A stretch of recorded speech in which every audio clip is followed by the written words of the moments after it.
श्री संत शिरोमणी रविदास महाराजांना विनम्र अभिवादन करते। आजच्या कार्यक्रमाचे अध्यक्ष, प्रमुख पाहुणे तसेच चर्मकार समाजाच्या प्रगतीचा ध्यास घेतलेले सर्व मातृपितृ बंधू भगिनी समान माझे समाज बांधव, मन चंगा तो कठोती में गंगा असा महान संदेश देऊन गेले ते श्री संत शिरोमणी रविदास महाराज। आपल्याला त्यांच्याबद्दलची माहिती तर माहीतच आहे। आपण त्यांची जयंती का साजरी करतो तर त्यांच्या जीवनाविषयीची माहिती मिळवण्यासाठी आणि त्यांच्यासारखे विचार आपल्यात उतरवण्यासाठी। जर आपल्याला संत रविदास महाराजांसारखे विचार आपल्यात उतरवायचे असतील, जीवनामध्ये यशस्वी व्हायचं असेल आणि चर्मकार समाजाची प्रतिष्ठा वाढवायची असेल तर हे केवळ शक्य आहे ते सत्य कर्म केल्याने आणि चांगले शिक्षण घेतल्याने।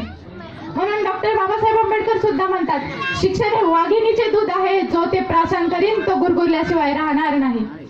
अहो, संत रविदासांनी नेहमीच सत्याच्या मार्गाने काम केले आहे।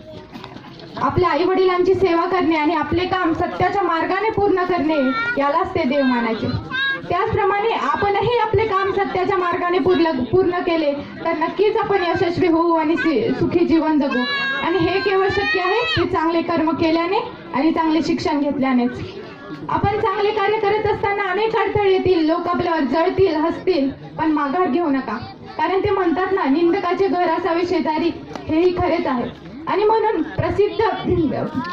प्रसिद्ध उद्योगपती रतन टाटा सुद्धा म्हणतात, अरे उन पत्थरों को अपने साथ रख लो, अरे उन पत्थरों को अपने साथ रख लो जिसे लोग आप पर फेंकते हैं, और उन पत्थरों का प्रयोग एक मजबूत स्मारक बनाने के लिए करो। जग नाव ठेवण्यात व्यस्त असेल पण तुम्ही नाव कमवण्यात व्यस्त राहा।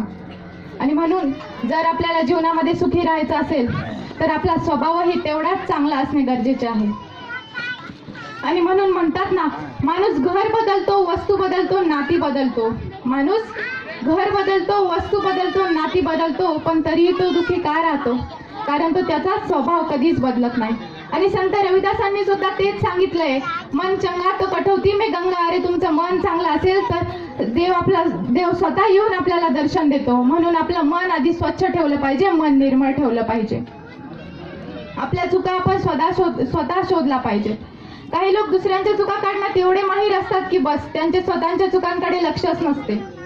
म्हणून म्हणतात ना, अरे खुद में झांकने के लिए जिगर चाहिए, खुद में झांकने के लिए जिगर चाहिए, दूसरों की गलतियों में तो हर शख्स माहिर है। आधी स्वतःच्या चुका बघा, स्वतःच्या चुकांकडे लक्ष द्या, तर दुसऱ्यांच्या चुका शोधण्यासाठी वेळच मिळणार नाही। आणि या संतांच्या फक्त जयंत्या पुण्यतिथ्या साजरी करून उपयोग होत नसतो, तर त्यांच्यासारखे विचार आपण मनात आणले पाहिजेत, आपण आचरणात आणले पाहिजेत, तेव्हाच त्या जयंत्या पुण्यतिथीचा खरं सार्थक होत असतं।